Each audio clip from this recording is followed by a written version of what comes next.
Bonjour toutes et tous. Nous voici réunis pour un petit temps de partage dans la divine volonté. Et aujourd'hui, nous allons partager un texte de Louisa et un texte aussi de la Sainte Écriture. Nous allons voir donc la concordance qui est entre l'Évangile et les textes qui sont dans les livres du ciel. Pour ça, bien sûr, nous allons commencer par nous mettre en prière, en demandant à notre petit maman du ciel de, bien sûr, nous aider à avancer sur le chemin de la divine volonté. Au nom du Père qui nous a créés, du Fils qui nous a sauvés, de l'Esprit Saint qui nous sanctifie dans la divine volonté. Je te salue Marie, pleine de grâce, le Seigneur est avec toi. Tu es bénie entre toutes les femmes, et Jésus, le fruit de ton cœur immaculé, est béni. Sainte Marie, Mère de Dieu, prie pour nous pauvres pécheurs, maintenant et à l'heure de notre mort. Marie, je te demande la grâce d'ouvrir nos cœurs, afin que nous puissions recevoir toutes les grâces dont nous avons besoin, en ce temps de partage dans la divine volonté. Conduis-nous, Marie, sur le chemin de la divine volonté, afin que nous puissions un jour partager cette grâce d'amour et de paix avec notre Seigneur Jésus-Christ. Guide-nous sur ce chemin, toi qui toute ta vie as vécu dans la divine volonté. Amen.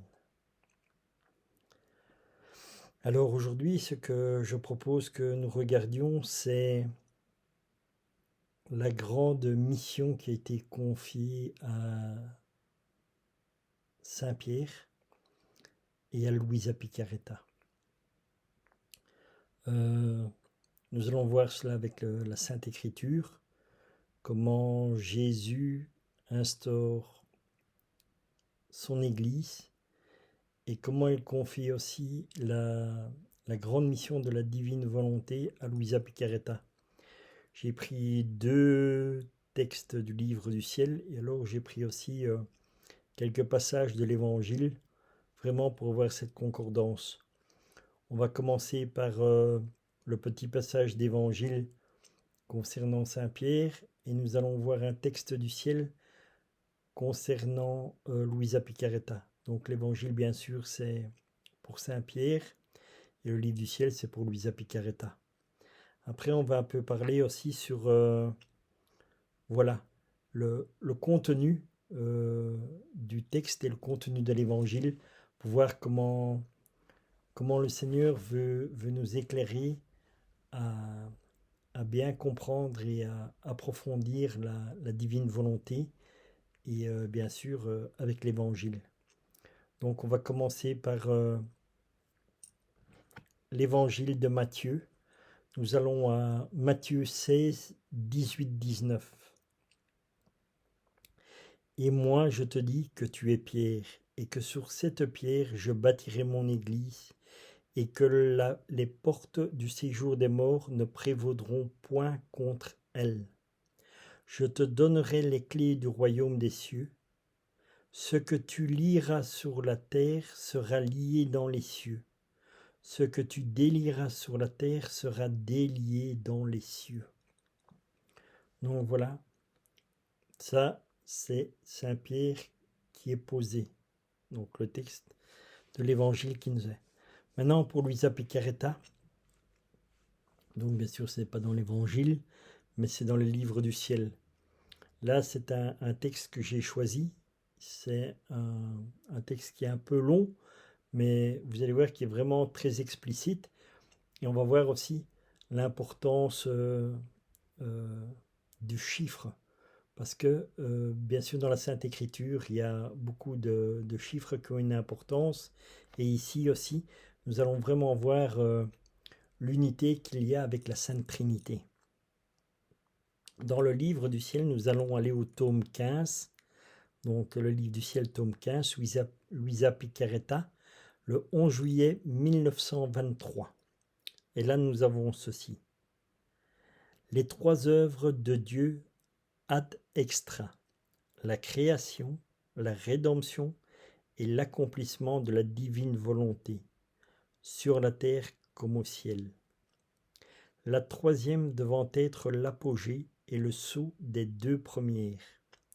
Je priais et je m'abandonnais complètement dans les bras de mon doux Jésus, quand la pensée suivante me vint.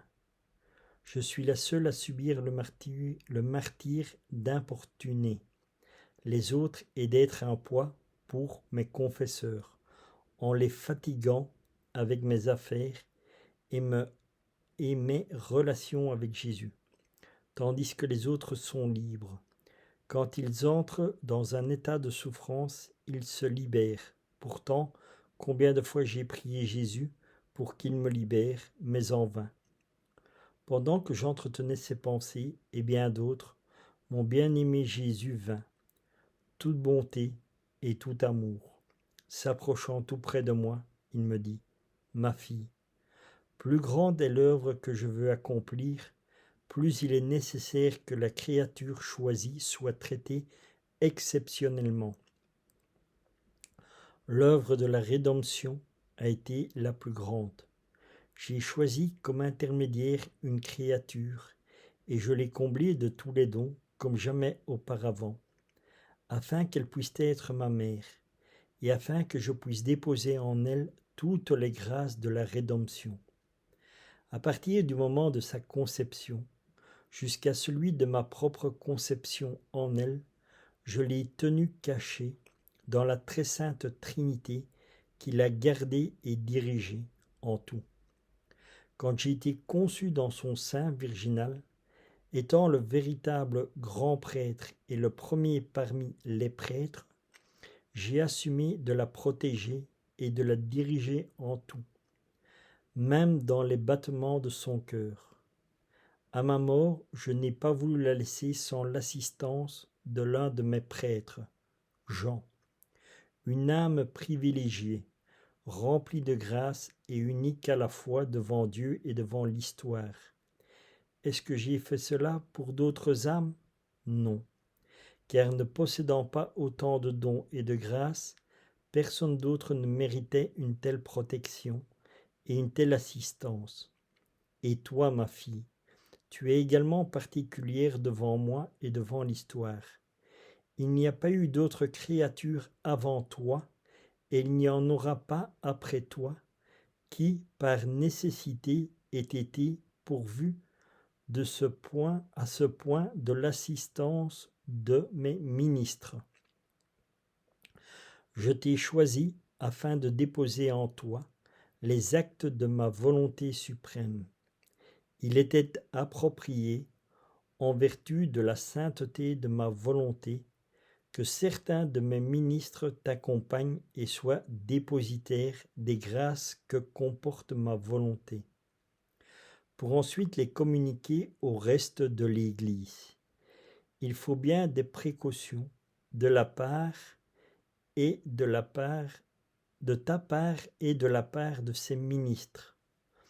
En ce qui te concerne, comme une autre mère pour moi, tu as à recevoir le grand don de ma volonté, et tu as à en connaître tous les mérites.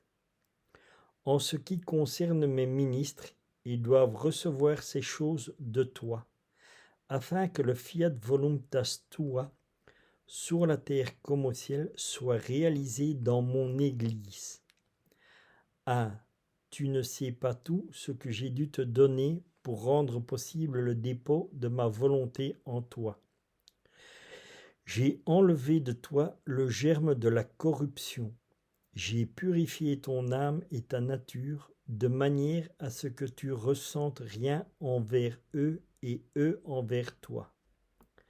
Ne pas avoir ce germe est comparable à du bois sans feu. Bien que je ne t'ai pas exempté du péché originel, comme je l'ai fait pour ma chère mère, j'ai fait en toi un miracle de grâce jamais accordé à aucun autre, en enlevant de toi le germe de la corruption. Il n'aura pas été approprié que ma volonté 3 fois sainte descende dans une âme, en prenne possession et lui communique ses actes, si cette âme avait été maculée par la moindre corruption. Tout comme il n'aurait pas été convenable que moi, le Verbe du Père, je fusse conçu dans le sein de la Mère céleste sans qu'elle ait été exemptée de la faute originelle. En conséquence, combien de grâces ne t'ai-je pas donné? Tu crois que tu n'es rien, et ainsi tu ne t'y arrêtes aucunement. Au lieu de me remercier, tu t'inquiètes de la façon dont j'ai disposé de toi et de ceux que j'ai placés autour de toi. Alors que tout ce que je veux, c'est que tu suives ma volonté. Tu dois savoir que l'accomplissement de ma volonté est si importante qu'il se range parmi les décrets les plus importants de la divinité. Je désire que ce décret soit connu pour qu'en connaissance la grandeur et les grâces immenses que comporte l'accomplissement de ma volonté. Les âmes s'y attachent. Par 3 fois, la divinité a agi ad extra. La première fois lors de la création, qui s'est accomplie sans le concours d'une créature, puisqu'aucune n'existait alors. La seconde, lors de la rédemption, qui a demandé le concours d'une femme, ma mère céleste, la plus sainte et la plus belle de toutes les créatures. La troisième a trait à l'accomplissement de notre volonté sur la terre comme au ciel, afin que la créature vive et agisse dans la sainteté et le pouvoir de notre volonté. Cet accomplissement est inséparable de la création et de la rédemption. Au même titre que les 3 personnes de la Sainte Trinité sont inséparables, on peut dire que l'œuvre de la création ne sera terminée que lorsque, telle que décrétée par nous, notre volonté vivra dans la créature avec la même liberté, la même sainteté et le même pouvoir qu'en nous-mêmes. L'accomplissement de notre volonté sur la terre comme au ciel sera le parachèvement de la création et de la rédemption. Il sera leur patrie la plus resplendissante, leur point culminant et le sceau de leur total accomplissement. Pour réaliser ce décret, nous voulons utiliser une autre femme, toi-même. C'est sous l'insistance d'une femme que l'homme est tombé dans ses mésaventures, et nous avons voulu faire appel à une femme pour remettre les choses en place, pour tirer l'homme de ses déboires, rétablir sa dignité, son honneur et sa véritable ressemblance avec la divinité, telle que prévue à la création. Sois donc attentif et ne perds pas et ne prends pas les choses à la légère. Il ne s'agit pas de n'importe quoi, mais de décrets divins et de l'achèvement des œuvres de la création et de la rédemption. Nous avons confié ma mère à Jean, afin qu'elle déverse en lui et à travers lui, en l'Église, tous mes enseignements et tous les trésors de grâce qui m'ont été confiés et que j'ai assumés comme prêtre. J'ai déposé en elle, comme dans un sanctuaire, tous les préceptes et les doctrines dont l'Église allait avoir besoin. À son tour, fidèle et jalouse de mes actes et de mes paroles, comme elle l'était, elle les a déposés dans mon fidèle disciple Jean. Ainsi ma mère détient la suprématie sur toute l'Église.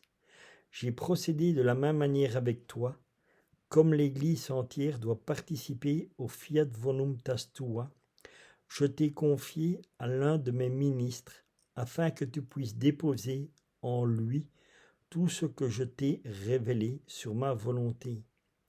Les grâces qui y sont attachées, la manière d'y entrer, et le fait que le Père veut ouvrir une nouvelle ère de grâce, partageant ses possessions célestes avec les créatures pour restaurer leur bonheur perdu. Donc, sois attentif et sois-moi fidèle. Voilà comment Jésus instaure la divine volonté avec Luisa Picaretta. Donc il lui confie la mission de toute la révélation de sa vie que nous ne savons pas dans les évangiles. Donc ce qu'on appelle, maintenant, enfin à l'époque on l'appelait la vie cachée de Jésus. Bien sûr que Jésus ne cachait pas sa vie, mais donc il n'y avait aucun écrit. Pourquoi? Parce que Jésus va révéler lui-même sa vie, donc les 30 années qu'il a vécues, qui n'étaient pas ces années d'évangélisation. Il le révèle ici dans les livres du ciel et la divine volonté.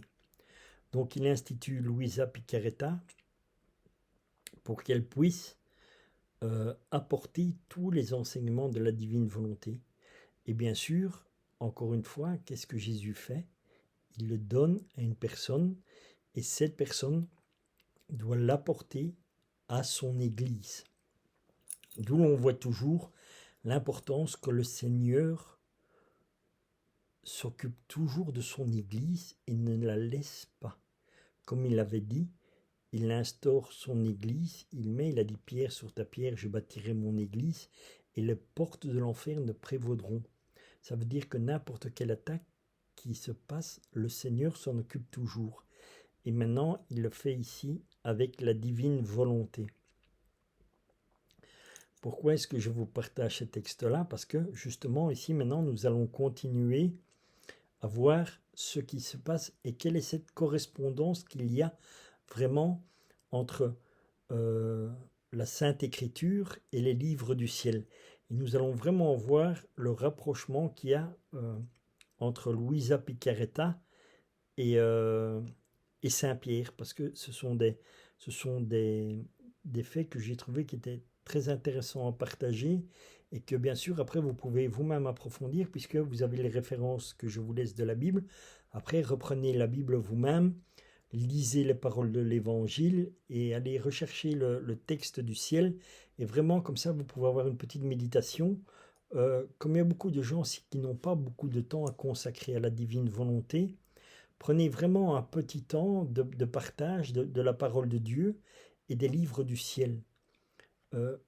Moi personnellement je trouve que c'est quelque chose de très important dans le sens où nous sommes nourris par la parole de Dieu et par les livres du ciel. Les livres du ciel nous éclairent sur la parole de Dieu. Et c'est quelque chose donc que je trouve qui est très important, et surtout maintenant en ce temps de carême aussi, où le Seigneur va au désert et que Satan va le tenter en lui disant change ces pierres en pain, et que Jésus va dire on ne vit pas que du pain. Donc parce que la parole de Dieu nous nourrit. Et ça, nous pouvons vraiment l'expérimenter ici pendant ce temps de carême, où nous avons des grâces, où nous allons un peu plus vraiment nous centrer sur Dieu, dans le sens où nous allons prendre un peu plus de temps de prière que d'habitude nous allons faire, un peu plus de jeûne, un peu plus de pénitence, mais surtout les faire dans la divine volonté, parce que si nous le faisons de nous-mêmes, cela n'a aucun intérêt. Donc vraiment, demandons aussi, si vous avez la grâce de pouvoir avoir un accompagnateur spirituel pour un peu vous aider au départ à savoir comment gérer votre carême, comment gérer votre temps de carême, que vous êtes vraiment dans la volonté de Dieu. Donc moi personnellement je vous conseillerais de demander à un père spirituel qu'il vous guide sur le chemin du carême. Comme ça vous ne faites pas de votre volonté, mais vous demandez au prêtre, et comme le prêtre c'est comme si c'était Jésus qui vous parle, donc là vous êtes vraiment dans la divine volonté. Donc moi je vous invite vraiment à faire cette démarche, surtout en plus pendant le temps de carême. Alors ici maintenant donc nous allons un peu continuer pour voir donc la coordonnance qu'il y a entre les textes du ciel et l'évangile. Alors ici nous allons voir ce qui se passe aussi avec Jésus, et nous allons dans Jean 21, 15, 17. Après qu'ils eurent mangé, Jésus dit à Simon-Pierre: Simon, fils de Jonas, m'aimes-tu plus que ne m'aiment ceux-ci. Il lui répondit, oui Seigneur, tu sais que je t'aime. Jésus lui dit, sois le pasteur de mes agneaux. Il lui dit une seconde fois, Simon, fils de Jonas, m'aimes-tu? Pierre lui répondit, oui Seigneur, tu sais que je t'aime. Jésus lui dit, sois le berger de mes brebis. Il lui dit pour la troisième fois, Simon, fils de Jonas, m'aimes-tu? Et Pierre fut attristé de ce qu'il lui avait dit pour la troisième fois. M'aimes-tu? Et lui répond, Seigneur, tu sais toutes choses, tu sais que je t'aime. Jésus lui dit, sois le pasteur de mes brebis. Voilà ce que le Seigneur dit à Pierre. Et Pierre tombe dans une désolation parce qu'il dit, mais pourquoi insistes-tu tant?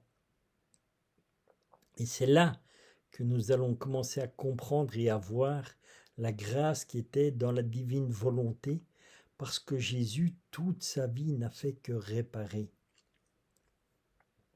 Pourquoi Jésus le fait 3 fois à Pierre? Parce qu'il sait déjà à ce moment-là que Pierre va le renier 3 fois. Et quand Pierre renie 3 fois Dieu, ça veut dire que 3 fois il rejette la divine volonté. 3 fois il rejette l'amour que Dieu veut lui donner, la grâce de l'amour et de la paix. Et c'est ça que Jésus fait quand il lui demande par 3 fois, m'aimes-tu?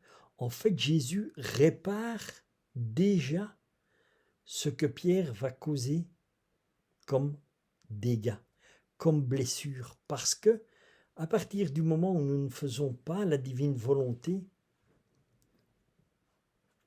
nous causons le mal et nous suivons Satan. Parce que c'est humain et les réactions que nous aurons seront humaines. Et tout ce qui est humain est fait sans amour, est fait sans Dieu. Donc, voilà ce que nous pouvons constater déjà là, parce que nous avons la grâce de connaître la divine volonté, de connaître les livres du ciel en les lisant, et c'est ça qui nous apprend à savoir qu'est-ce qui se passe. Et là, on voit très bien que Jésus déjà répare. Maintenant, ce que nous allons, d'ailleurs je vous lirai le passage de l'Évangile, où il est dit ici, en fait c'est dans Matthieu 26, 34-35, Jésus lui dit, « Je te le dis en vérité, cette nuit même, avant que le coq chante, tu me renieras 3 fois. » Pierre lui répondit, « Quand il me faudrait mourir avec toi, je ne te renierai pas. » Et tous les disciples dirent la même chose. Et pourtant, quand nous allons à Matthieu 26, 69-75, voilà par quoi se termine cet évangile où il est dit « Cependant Pierre était assis dehors dans la cour. Une servante s'approcha de lui et dit « Toi aussi tu étais avec Jésus, le Galiléen. » Mais il le nia devant tous, disant « Je sais ce que tu veux dire. » Comme il se dirigeait vers la porte, une autre servante le vit et dit à ceux qui se trouvaient là, « Celui-ci était aussi avec Jésus de Nazareth. » Il le nia à nouveau, avec serment. « Je ne connais pas cet homme. » Peu après, ceux qui étaient là s'étaient approchés, dirent à Pierre, « Certainement tu étais aussi de ces gens-là, car ton langage te fait reconnaître. » Alors il se mit à faire des imprécations et à jurer. « Je ne connais pas cet homme. » Aussitôt le coq chanta. Et Pierre se souvint de la parole que Jésus avait dite. « Avant que le coq chante, tu me renieras 3 fois. » Et étant sorti, il pleura amèrement. Voilà la parole de l'Évangile et la lumière de la divine volonté que le Seigneur nous fait comprendre. Avant que Pierre ne le renie, comme le Seigneur le sait, il l'avait réparé. De la même manière que le Seigneur nous apprendra plus tard aussi dans la prière, tout ce que vous demanderez en mon nom, vous le recevrez. Et avant même que vous le demandez, vous l'avez déjà reçu. Et tout cela, nous ne comprenions pas parce que nous n'avons pas cet éclaircissement encore de la divine volonté. Et maintenant, je terminerai ce petit temps de partage avec le livre du ciel, le tome 14, du 13 avril 1922, de Luisa Piccarreta. Il est dit: l'âme qui vit dans la divine volonté vit dans le sein de la Sainte Trinité. Jésus dit: Luisa, fille de ma volonté, veux-tu vivre toujours dans ma volonté? Je répondis: oui, ô Jésus.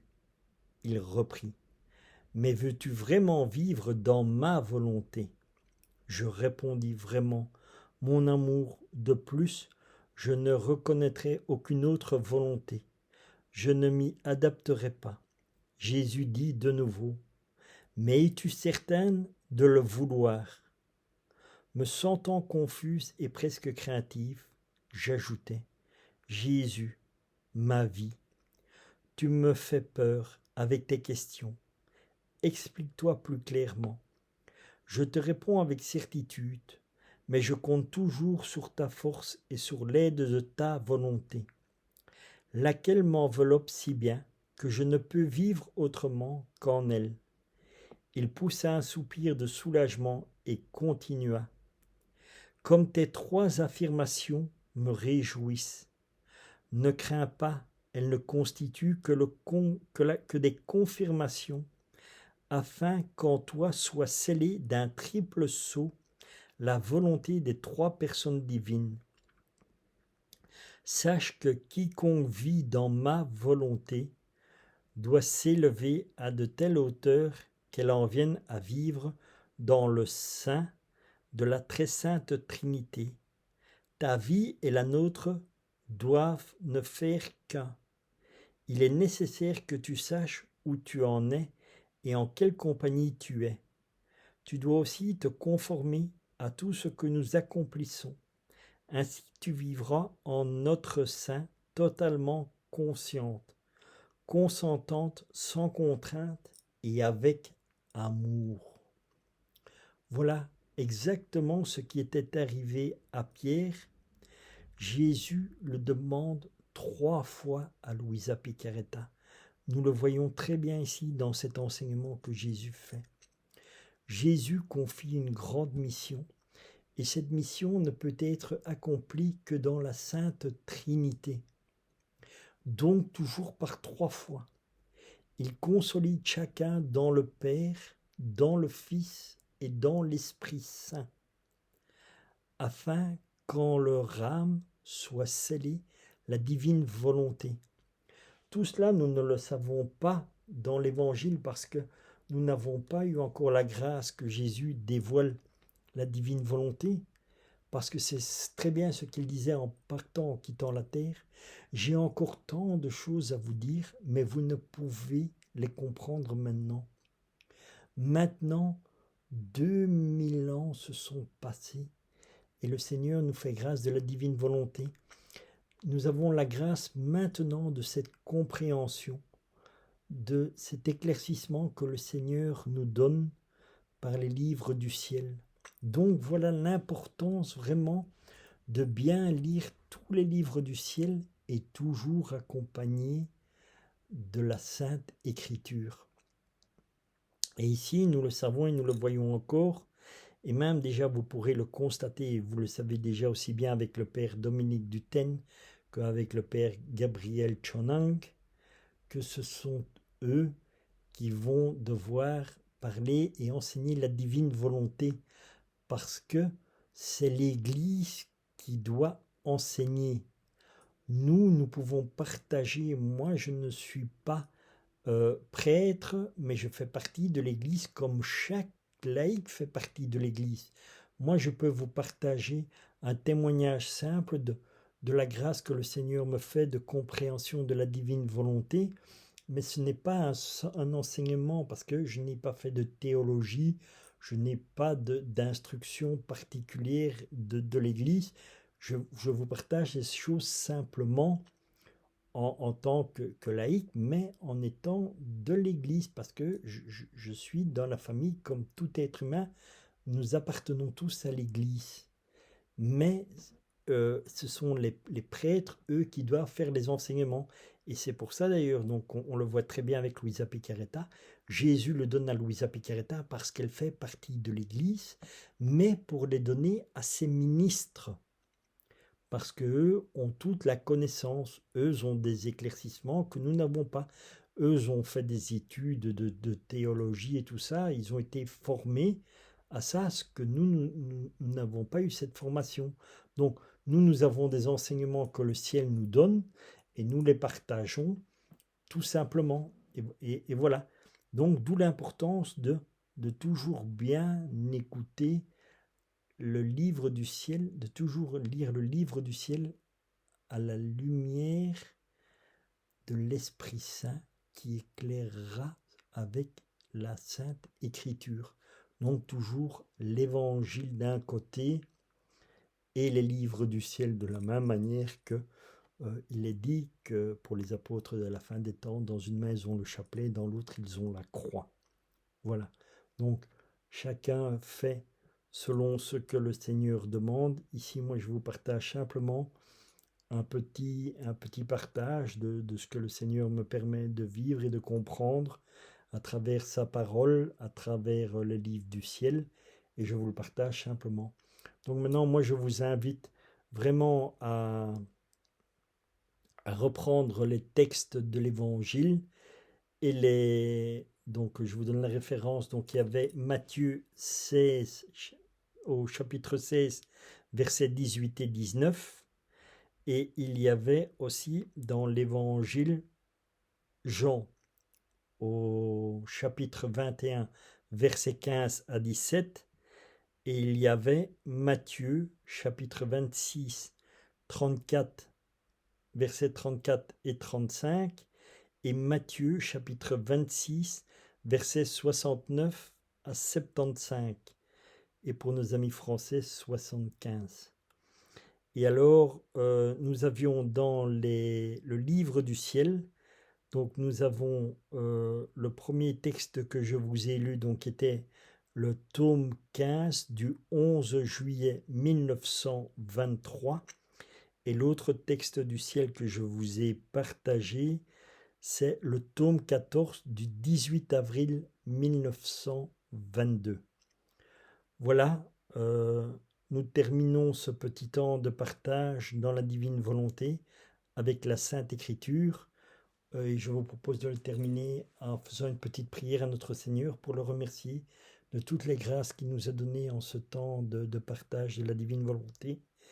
Et voilà, qu'il continue vraiment à nous enseigner la divine volonté, à changer nos cœurs et nos âmes, afin que nous puissions vraiment rentrer dans cette grâce d'amour et de paix. Au nom du Père qui nous a créés, du Fils qui nous a sauvés, de l'Esprit Saint qui nous sanctifie dans la divine volonté.